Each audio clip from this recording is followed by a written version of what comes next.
Word Impulse, the podcast for potential development buy-in with Uli Vogel. A warm welcome to the third episode of our trilogy with Generation Z. Baby boomers and Gen Z are having conversations about certain topics, discussing how the generations have developed different perspectives on them. And I believe that in our society, this exchange is absolutely essential. These sweeping generalizations. Fabian mentioned in our preliminary talk that you suddenly run into each other at the supermarket. An older couple who just casually say to each other, "Young people in their 20s these days just don't want to work anymore." You can only shake your head at that. So we really need to counteract these sweeping generalizations. Every generation has something specific, something special, actually, many specific and special aspects. But, everywhere you look, there are lazy people and hard-working people. There are open-minded and narrow-minded people. So, really, we could set up these bipolar value axes anywhere. Our job is to take a closer look, to get involved, to talk together, to have discussions. That's exactly what we want to do today, and make it lively. And who do we have with us again? Our dear Hanna, a very warm welcome to you. Hello. Hi, Uli. And Fabian is also here with us, our dear colleague. Fabian, greetings to you. Yes, greetings to both of you as well. Wonderful, that's great. So, where are we coming from? For those who haven't listened to the other two episodes, we've planned a trilogy. The first episode, was about training in university. So, that important phase of life. Which direction am I going to take in my life? Where do my strengths and my potential lie? How can I do this right? And then, how can I recognize and leverage my potential and develop my skills accordingly? That was episode 1. Episode 2 was about career prospects. So, once you've decided on a direction, how do you actually get started? Which employer do I want to work for? Which values are important to me there? What matters to me? And also, I'd say, the formal aspects, like how the work is organized. For example, we took a critical look at the 4-day work week, and we also talked about things like remote work, flexibility, innovation, technology, and we discussed AI in that episode. So, today we're going to take things to the meta level, so to speak. We're not stepping completely away from the world of work and business, but we're broadening it a bit to include politics and society. And I think that's kind of a good way to round things off, like the final piece of this trilogy, to look at it from different perspectives. And before we do that, before we dive into the lively discussion, maybe just a few key points to warm us up. And you, dear listener, we really are living through tough times. I've already deliberately mentioned, so to speak, the 70s, 80s, 90s, the 2000s, the 2010s, and now we're experiencing the 2020s. And there really were quieter times back then. I can say that quite directly. For example, the 90s, the 2000s, and even the 2010s were much calmer than things are now. The first half of the 2020s. If we look at the situation with wars, there are really more and more conflicts, Ukraine, Gaza, and so on. But there are many others that are simply ignored or don't get much attention in the media. Then there's the issue of inflation, which, for decades, was pretty well, quote-unquote, under control. Whether it was actually a good thing to keep it under control the way they did is a whole other question in economic theory. But up to 9.2% in the EU in 2022, that's a huge amount. And that's when you start seeing things like wage price spirals. And things like owning your own home, for example. So, there's a lot tied up in currency devaluation, and it's a massive issue. The older generation, who relied on their pensions, suddenly sees it slipping away and becoming worthless. And the younger ones are left wondering, how am I ever supposed to save anything here for the future? Then there's the issue of problems facing business locations, especially in Germany, but I'd also say in Europe and in many other regions as well. But in many other places, things are going well because they're doing things right. Here, I'd like to quickly refer to episode 35 of our podcast Word Impulse, where I took a closer look at the German economy at a crossroads, also from the perspective of certain values. I received a lot of great feedback for that episode. Maybe you'd like to check it out too, Musley. Of course, we're dealing with a shortage of skilled workers, which is a really, really big problem. We're facing uncertainties that are much greater than in previous decades. That's just how it is. rapid change, an exponentially accelerating pace of progress around the world. And of course, AI is now a huge part of this, almost like a second industrial revolution. We're also dealing with ecological issues. Yeah, so it's not just climate change, but everything that comes with it. Plastic, oceans, and so on. And I remember, just as an anecdote from the 1980s, when I was a teenager, I saw my dad throw a bottle of sparkling wine, I think it was, straight into the regular garbage. And I said, "Dad, you can't do that, that's not right." He replied, "We're not going to learn that anymore." So he was still from that generation. He was born in 34. Of course he eventually learned it and knows now where things go. But those are completely different understandings, and of course, things like the meaning of life come into play as well. How can I contribute my talents in a meaningful way? This is just to warm things up a bit, to broaden the discussion, also towards politics and society. And I'll start right away with an opening question, and get straight to the topic. Inflation.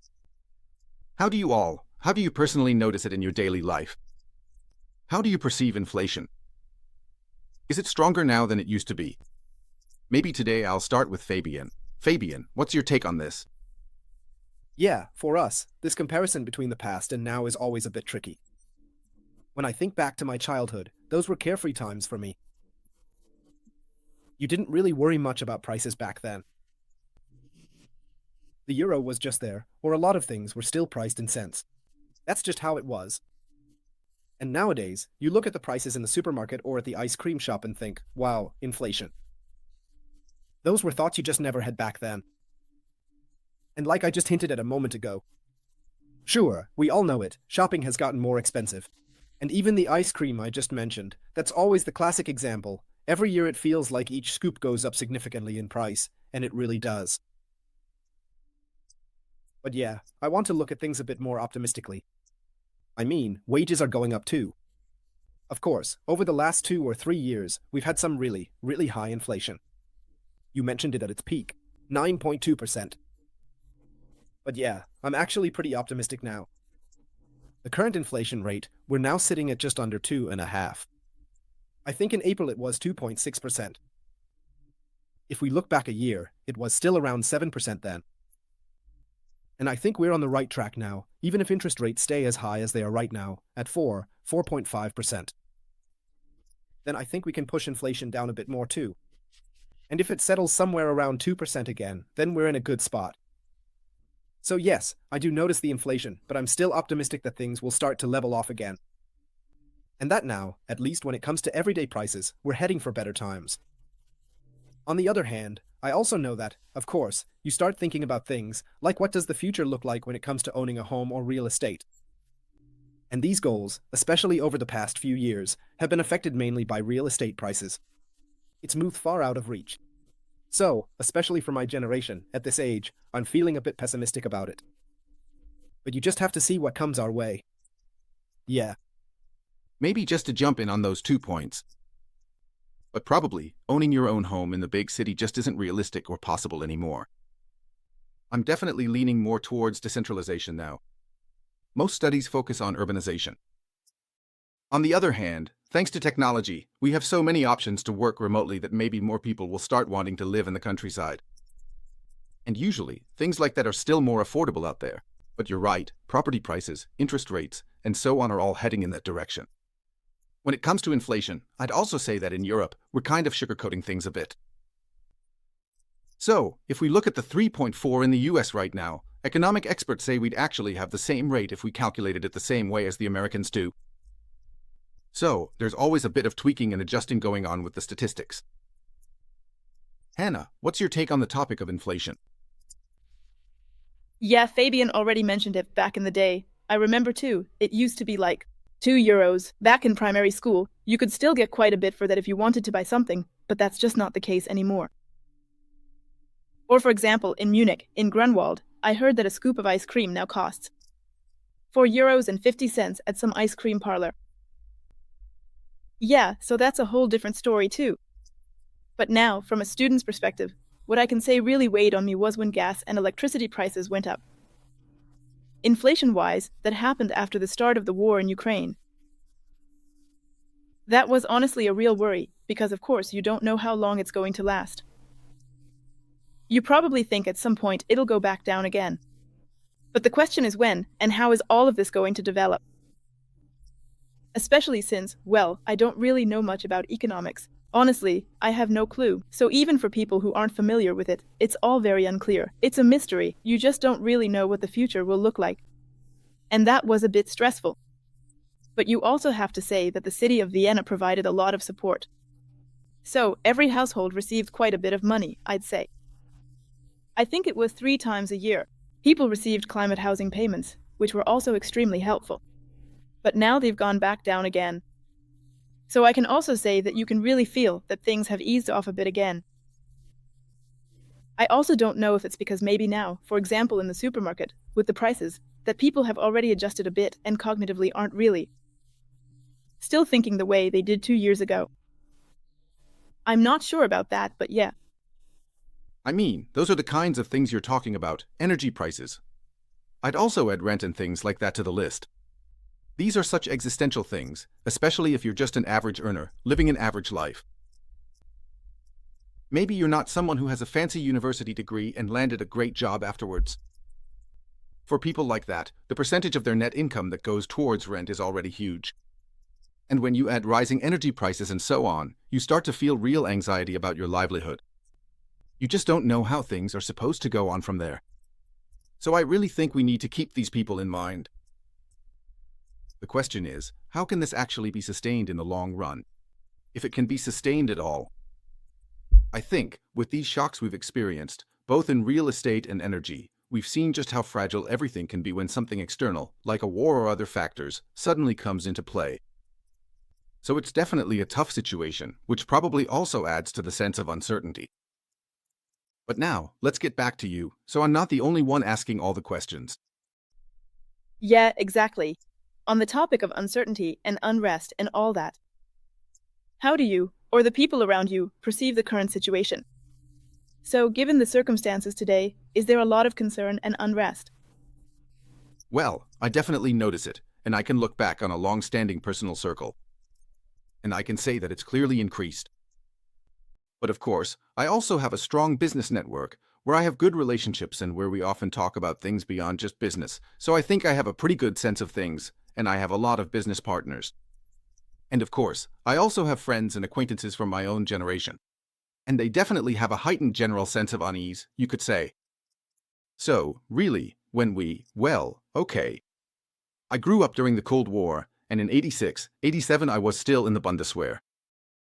Back then, there was this sort of nuclear sword of Damocles hanging over us, but somehow it felt orderly and regulated. And then, somehow, it was like, wow, amazing, everything's wonderful, the peace dividend, and then, just like you said, Fabian, as you mentioned earlier, those were our childhood years, everything was great and all that. And now, it's different.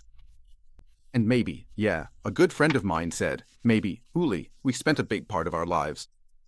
Hit the sweet spot. In history. So, maybe we just take it for granted that things went well for 3 decades, but now things are changing again. And that's just the way things go.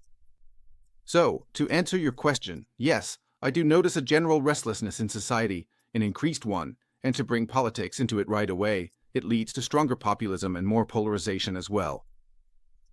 Because there are opportunists out there who try to exploit this unrest for their own benefit. Yeah, well, you just mentioned it now, and actually that would have been the last question anyway, so it fits quite well. Is the worry greater today than it used to be? So, Fabian, what do you think? Yeah, exactly. I actually wanted to bring up politics directly. For me, the question is always, you hear it a lot these days, and you can really notice it. Lots of politicians are guests on top shows, and there's a lot of criticism flying around. People are complaining about our current government, which is super interesting, especially in this big election year we're in right now. And now, just before the European elections, there are campaign posters everywhere in every city. You just can't avoid the topic at all. There's this constant criticism of the government, of politics, it's just always there somehow. And now I'm wondering, was it the same back in the times you just mentioned, when, at least in our own perception, everything seemed to be going well? Did people complain about politics back then too, or did everyone just kind of accept things as they were? And was everything just fine? Yeah, so let me start with a saying from my best Polish friend here. He always says, when you're making small talk, you always talk about two things, politics and the weather.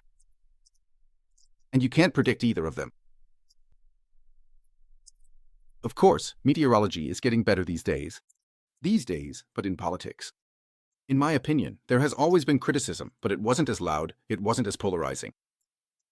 And if I think back to the 1990s, I studied political science myself. It wasn't so fragmented. There was more of a right-wing spectrum and a left-wing spectrum, but mostly moderate. And people discussed certain social issues, like wages, equality, progressive topics, or more conservative ones, across the board. That was, how should I put it, often a bit boring. You could see it that way too. But you had the feeling that politics was doing its job. And those were great decades, and that's just how things went. But for me, democracy working has always had something to do with, like riding a bike. You always have to keep working at it. You can coast downhill, but eventually you'll hit a hill. At least keep pedaling, or you'll tip over. And now, of course, there's a lot of loud criticism. But I think it's at least partly justified, because what I've noticed over the decades is that we're falling more and more into the trap of only having career politicians in our politics. So, people who, let's say, started out putting up posters at 16 and have never seen anything other than politics.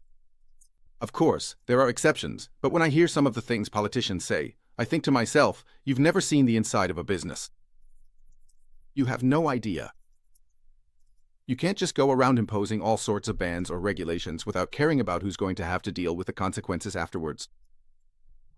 And that's why, in my opinion, stronger criticism is definitely justified.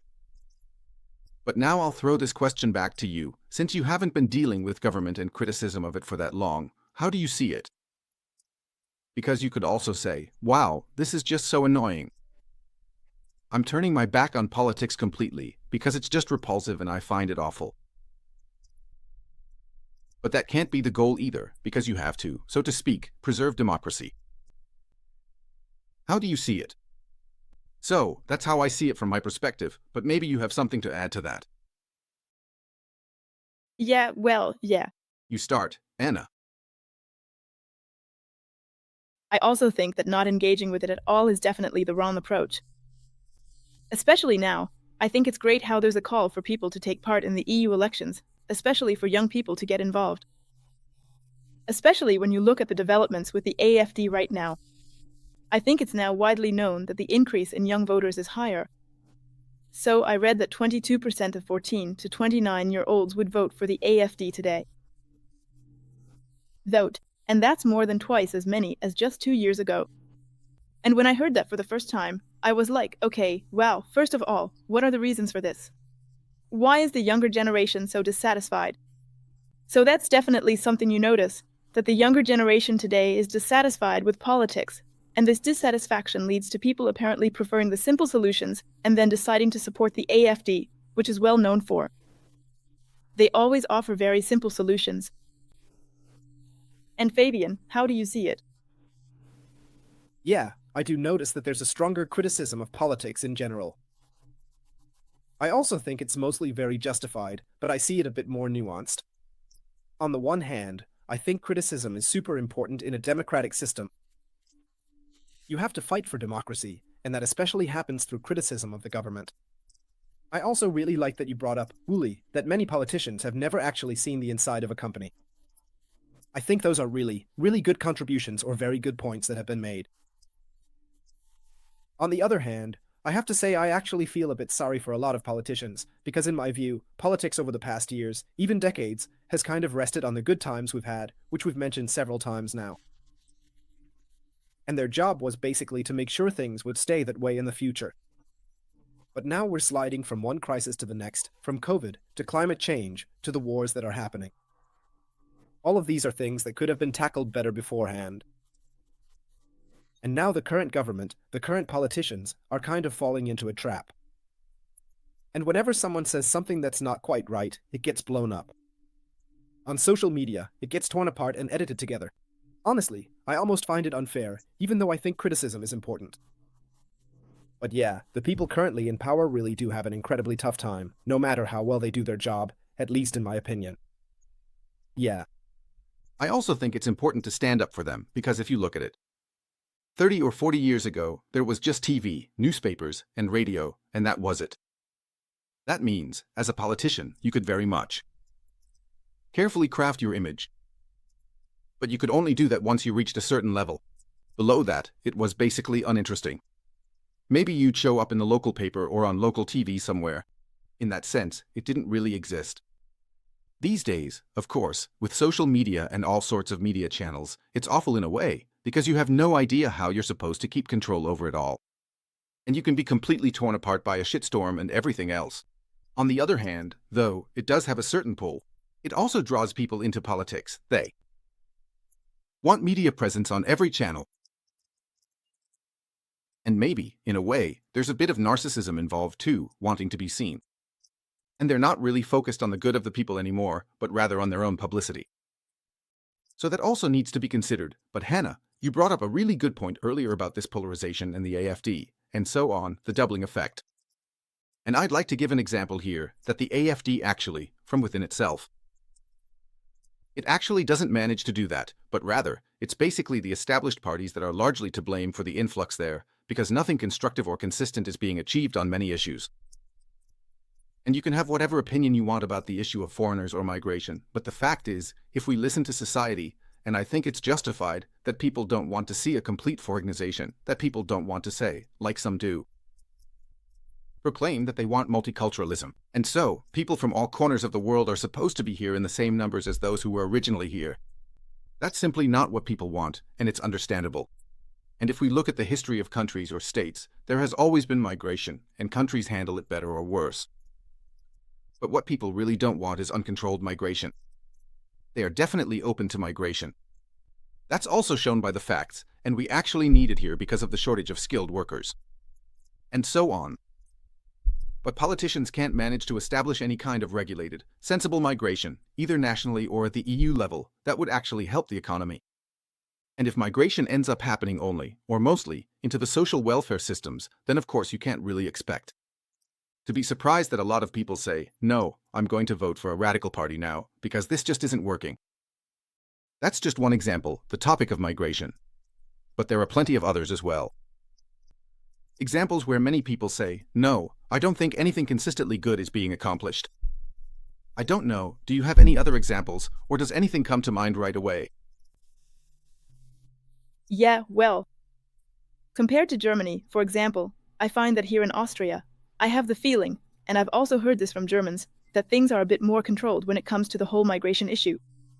On the other hand, what's also true is that the Austrian government is also a bit more inclined to lean to the right.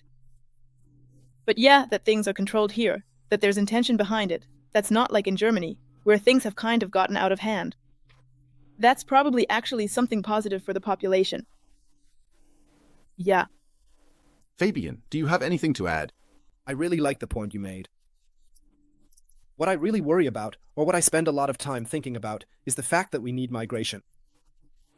There's no way around it. You mentioned the job market, the skilled workers. For many professions, we simply need migration, but the topic has become so heated. It's gotten to the point where you can hardly talk about it anymore. It's just become very difficult. And that's really because of the inconsistency in politics over the past few years, that there hasn't been a good approach taken.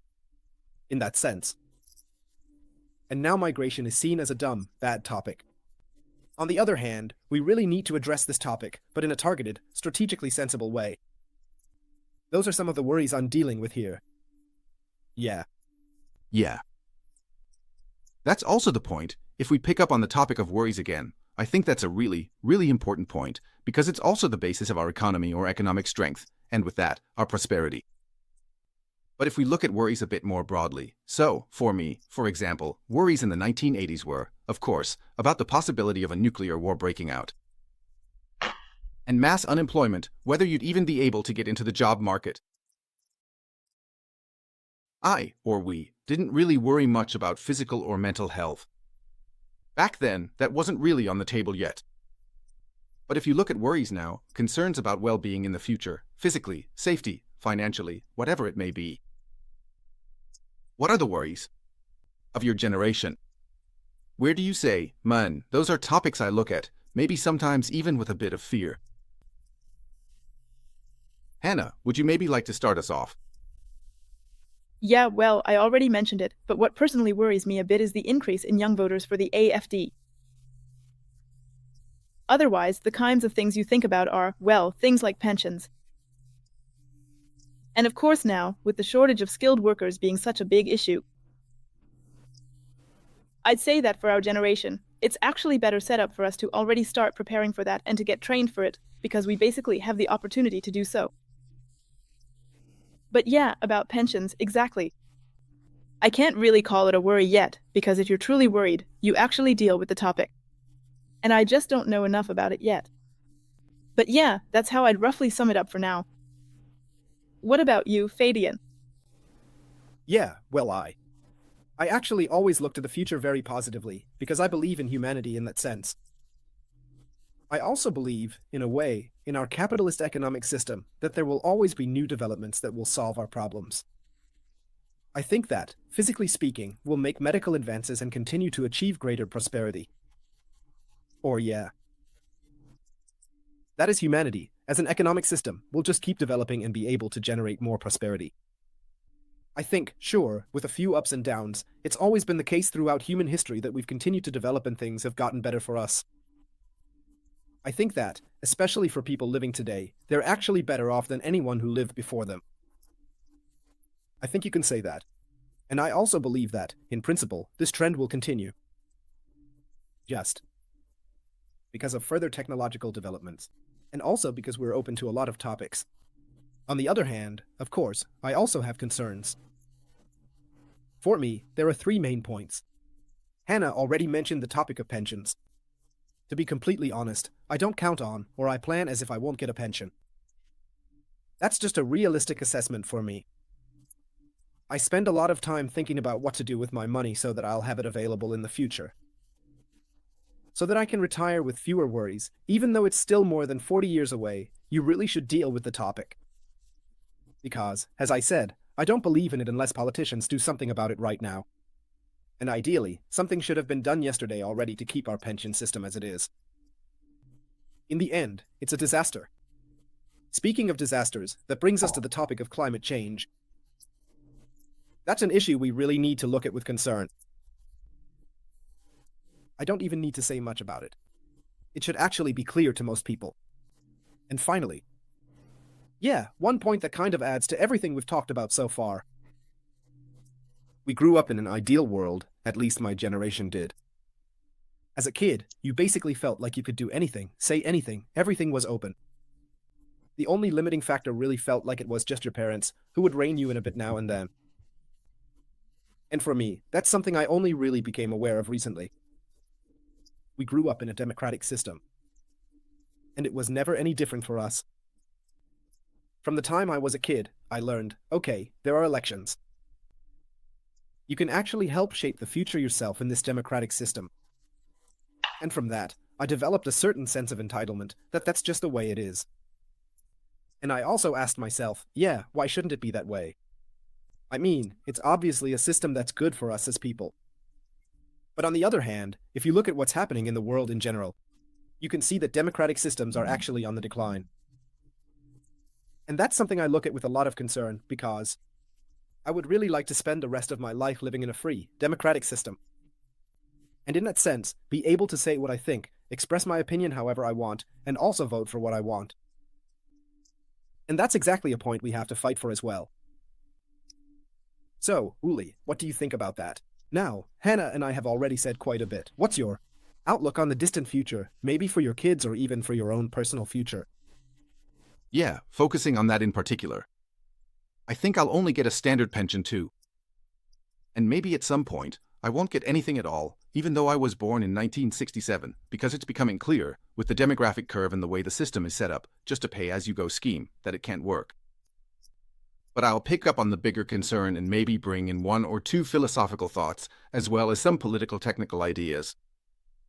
That's the future of democracy. You were right when you said it's declining. Liberal democracy, that is. More than half of the world's population lives in rather authoritarian states. Of course, you have to distinguish between mildly authoritarian and strongly authoritarian regimes. And even among democracies. Of course, there are differences here too. If we look at Hungary now, it's already become quite authoritarian, since a lot has simply been undermined there. There are similar tendencies in Poland, but also, for example, in India. So that means, this sense of certainty, as you said, the way you grew up, actually isn't a given at all, but rather something that constantly needs to be defended. And of course, you also have to ask yourself, aren't we often shooting ourselves in the foot because we're simply not doing a good job of it? When it comes to democracy. So, when you look at it, you have to be careful, not always. Praising the USA, but in some respects, I do praise them. When I mentioned earlier that our politicians are only career politicians, it's the same with us that bankers are career bankers, civil servants are career civil servants, and entrepreneurs are entrepreneurs. And in the pillars of society where people work, we have absolutely no permeability at all. There's no movement back and forth. Instead, these are silos that operate separately. It's different in the USA. When the president is elected, he suddenly has about 6,000 positions to fill. In administration, research, and all sorts of other areas. And they're just as active, basically also paid by the state, as the president is. That's how it is. And then they have to leave again. If he serves 8 years, then you can work for him for 8 years. If it's 4, then only 4. And that means it's also an honor to have worked for the president. And afterwards, you're also valuable on the job market. That means you can come from education, you can come from research, you can come from entrepreneurship, from, well, it doesn't matter where from. The president basically puts the team together. And after that, it's changed again. So, what's happening here? The red-green government comes in and appoints 1,700 senior civil servants to high positions. And the next government will probably add even more, because, to put it bluntly, they can't just be disposed of, they're simply civil servants. So, that means we're just making the state bigger and bigger. The state is no longer the referee of the social market economy, setting the rules.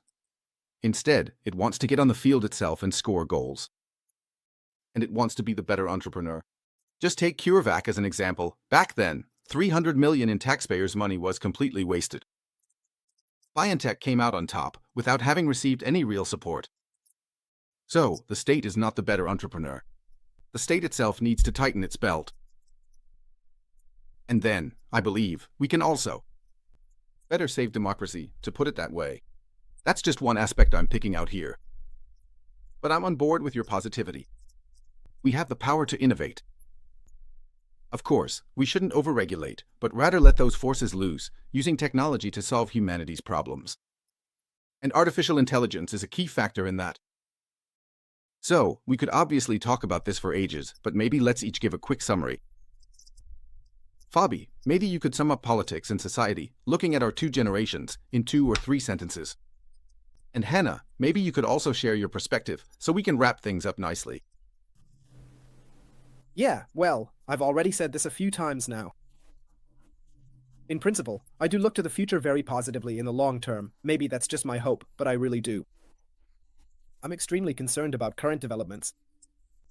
And now, especially with the elections happening this week, it's super important that everyone goes out to vote and that we really stand up for this democratic system that was built before us, before my generation, before ours. If I look at Hanna and myself, what was built here, that we really keep defending it vigorously. And now that it's our generation's turn, as we're entering the voting cycle and starting to have a say in things, it's important that we keep fighting for this and work to preserve it. And also, with the elections, to push the issues that matter to us in the right direction. Topics like pensions, topics like climate, these are things that we, and also politicians, need to tackle. And honestly, voting is really the single best tool available to use your own voice. To help set politics, or perhaps the specific party that addresses the issues we care about most, on the right path for our future. And if we manage to do this together, I think we'll be able to move forward together with politics. With technological development, and also with our own development as people, growing, thinking more socially, and so on. Simply towards a world that keeps getting better, potentially with even more prosperity, and for everyone around the globe. And that's why I'm really optimistic, but I'm also very curious to hear what Hanna has to say about it in closing.